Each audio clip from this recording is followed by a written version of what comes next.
Good morning. It's a privilege to be invited to speak to you today. Again, my name is Shonna Yin. I'm a general pediatrician and an assistant professor at NYU School of Medicine and a researcher in health literacy issues. And today I'm going to talk to you about an effort to reduce medication errors, parent medication errors in particular, through the implementation of a health literacy intervention called HELPix within a New York City hospital setting. And my presentation has a little bit of a different focus than some of the others today, how it really focuses on local champions within the institution rather than more of the organizational approach. So I'm going to focus my talk on 8 of the 10 attributes of a health literate organization, which I think best reflect the efforts that took place to implement HELPix. Number 1, leadership that made health literacy integral to its mission. Number 2, health literacy focused on patient safety and quality improvement. Preparation of the workforce to be health literate. Number 4, including the population served in design, implementation, and evaluation. Number 5, meeting the needs of a population with a range of health literacy skills. Number 6, promoting the use of health literacy strategies and interpersonal communications. Attribute number 8, which involves the design and distribution of print materials that are easy to understand. And number 9, addressing health literacy in the high-risk situation of communicating around medicines. So the main organizations involved in the HELPix initiative were the NYU School of Medicine and the NYU School of Medicine affiliated Bellevue Hospital Center. Both are located in New York City, within a few blocks from each other. Bellevue is considered to be the flagship hospital of the New York City public hospital system, which is known as HHC, or the Health and Hospitals Corporation. And the families served by Bellevue are largely Latino and from low socioeconomic status backgrounds. So our story began with local champions within the Department of Pediatrics. 2 key people were involved. The first is Linda Venskoik, who's actually sitting here in the back of the room here today. She wants to raise her hand. She's back there. She is an educator in Bellevue's pediatric clinic, and she founded Bellevue's Health Education and Literacy for Parents project, which is called HELP. It's a waiting room intervention designed to support the health literacy needs of parents while they're waiting to see their pediatrician. And while she was developing the HELPix project, it became clear to the staff how hard it was for parents to understand how to give medicines to their children correctly. And there were also lots of discussions with medical providers who were also struggling and frustrated with trying to help the parents understand and felt that they didn't have resources to help these families. So Linda brought her concerns to Bernard Dreyer, who's also here today, and he is the director of pediatrics at Bellevue, and he supported the idea of developing an intervention to address this issue. So we developed medication instruction sheets. This intervention we called HELPix because it grew out of the HELP program and involves pictograms. And you can see these sheets here. These sheets are patient-specific. They're available in English and Spanish. They use plain language. And you can see we use pictograms to illustrate concepts like preparation, route and frequency, storage, duration, as well as where to call when there's questions. We also have a medication reminder and tracking sheet. You can see here. There's a dosing diagram that helps parents know exactly how much to dose within a dosing instrument. It indicates when the medication course should start and the total number of doses. And there's a log to help parents keep track of the medications.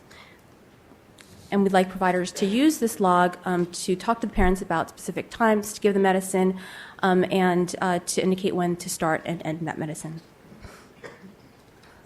We've also developed sheets for tablets and capsules, as well as sheets for as-needed medications. The complete HELPix intervention doesn't just involve the instruction sheets. It's a 5-step intervention. The first is that we want providers to use the pictogram-based sheets as a framework for counseling. We want the doctor to show the parent the dosing diagram and to demonstrate the dose with a syringe. We want to have the parents teach back and show back the dose with a syringe. We want to have the providers review the log with the family.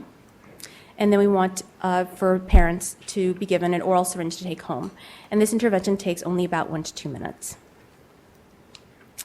So a number of partners helped us to develop this HELPix intervention, and we considered, in particular, the feedback from parents to be particularly critical. We involved both English and Spanish-speaking families, and we used the HELP program as a way to reach a lot of these families. We consulted many healthcare providers, and the New York City Poison Control Center became a really key community partner. We did extensive pilot testing of materials, especially with parents, to find out how well the sheets worked as a whole, and also how the different individual pictograms and phrases worked. And you can see here examples. Oops. I think I'm stuck. Uh-oh. How do I deal with that? There's an update? All right. Perfect. Here you can see examples of how we tested alternative pictograms for the phrase. After 4 hours, you can give another dose if needed. So there was recognition of the importance of evaluating HELPix in a rigorous way. And luckily, right around that time, a budding young researcher, me, had just completed her pediatric residency at NYU Bellevue and was just beginning a fellowship in medicine, public health research, and felt just the same way as Linda and Bernard did about the issue of health literacy and parent medication errors. So as part of my fellowship project, I embarked on this task of conducting a randomized control trial of HELPix in the Bellevue Pediatric Emergency Department. And so we enrolled families, English and Spanish-speaking families of parents of children who are prescribed short-course liquid medicines. We randomized them to the HELPix intervention or to standard medication counseling, and we looked at 2 main outcomes, dosing accuracy and adherence. I'm just going to briefly talk about the results. So in terms of dosing accuracy, so you can see here for as-needed medicines, about 40% of caregivers, which are shown of the control caregivers shown in red, made errors, compared to about 16% of intervention caregivers, which are shown in green. And this was an absolute risk reduction of 24%, a number needed to treat of 4. And that means that for every 4 families who got the intervention, we prevented 1 family from making an error. And we saw even more dramatic findings with daily dose medicines. You can see here the absolute risk reduction of about 42%, and number needed to treat of 2. In terms of adherence, we saw some dramatic findings as well. So about 38% of caregivers were found to have non-adherence, and that was compared to about 9% in the intervention caregivers, and that was an absolute risk reduction of about 30%, and a number needed to treat of 3. So those findings were published in Archives of Pediatrics and Adolescent Medicine. We started getting recognition for HELPix from Joint Commission, from the AAP, and also more locally, we received the grand prize at the 2009 Patient Safety and Quality Expo of the New York City Public Hospital System. So all of that gave us some ammunition to get support to disseminate HELPix. And we saw that in order to do that, we needed to develop some sort of computer application or web-based application for providers to use to generate these instruction sheets. And armed with our data from the RCT, we were able to get some buy-in from senior leadership within the NYU Medical Center, including IT senior leadership, and they made that commitment to create this web application. This is a screenshot of what this web application looks like. You can see we can generate instruction sheets for more than 50 common liquid and pill form medications, over 300 variations, as needed in daily dose medicines in English and Spanish. All right, and that's hosted on the NYULMC Medical Center server. And as we began to move towards rolling out this web application, there was this opportunity that arose with senior leadership from Bellevue, and they agreed to allocate resources to create this link between the standalone web application from NYU and the electronic medical record system at Bellevue Hospital, which is called QuadraMed.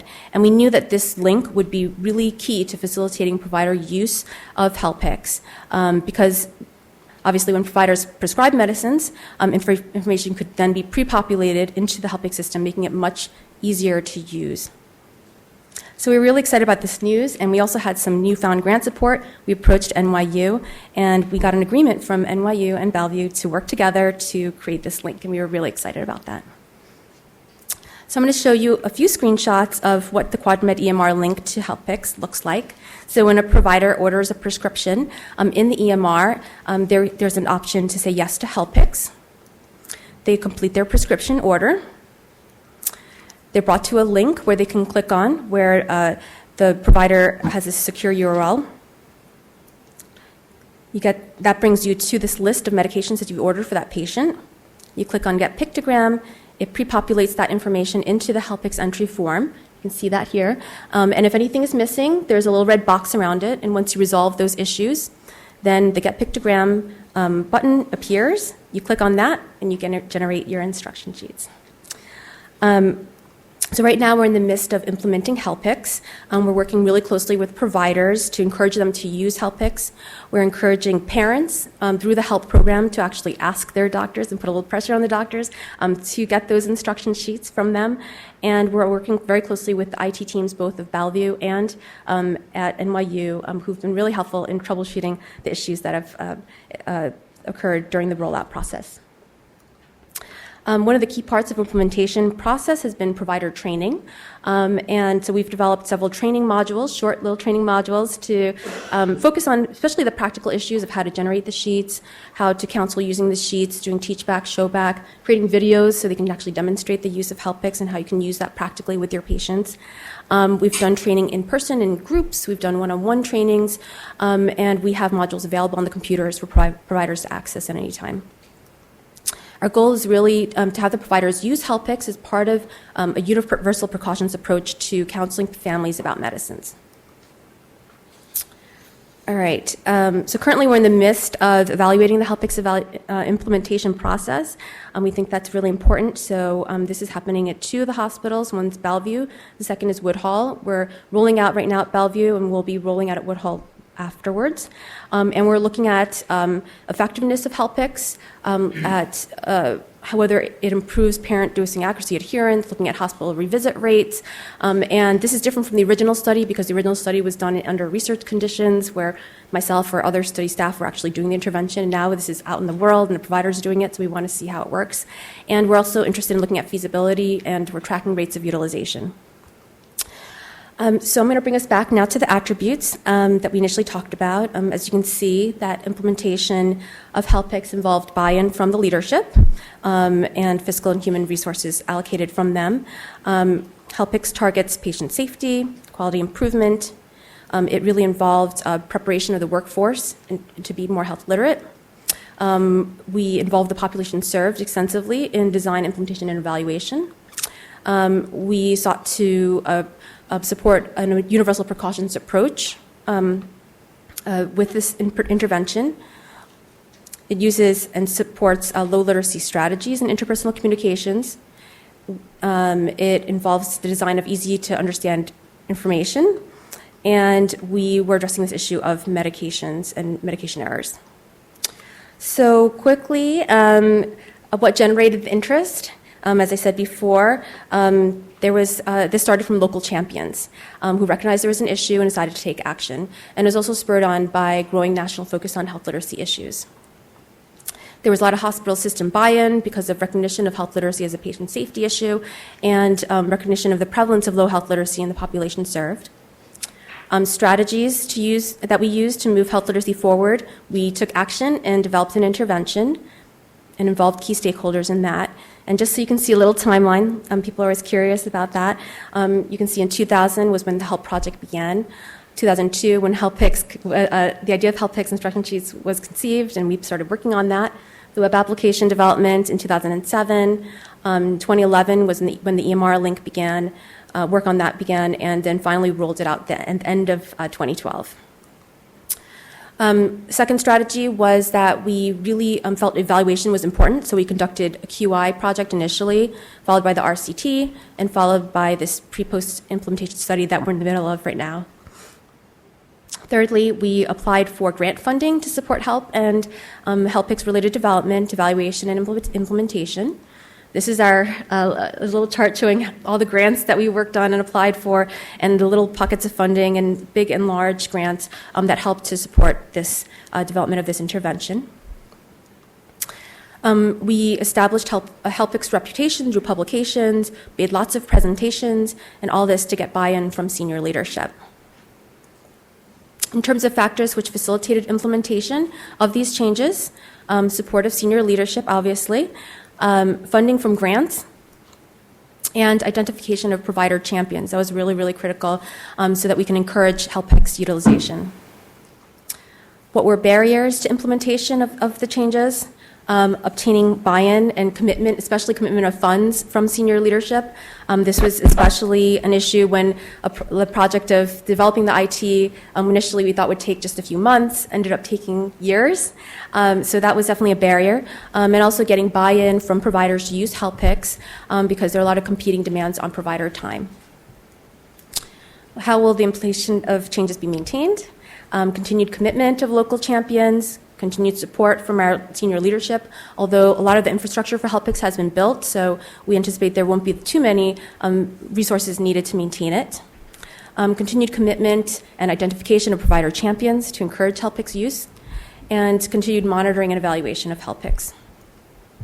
So our next steps are to work on enhancing HELPix technology and functionality. So we're interested in having users have the ability, someone outside of IT, to be able to add and edit medication information and add more languages other than Spanish.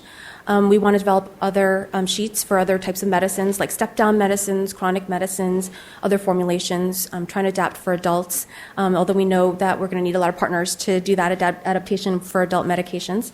And we hope to disseminate this at NYU Langone and also connect it with the HELPix EMR, which is our next challenge, across the New York City public hospital system and beyond. So that's my presentation. Thank you.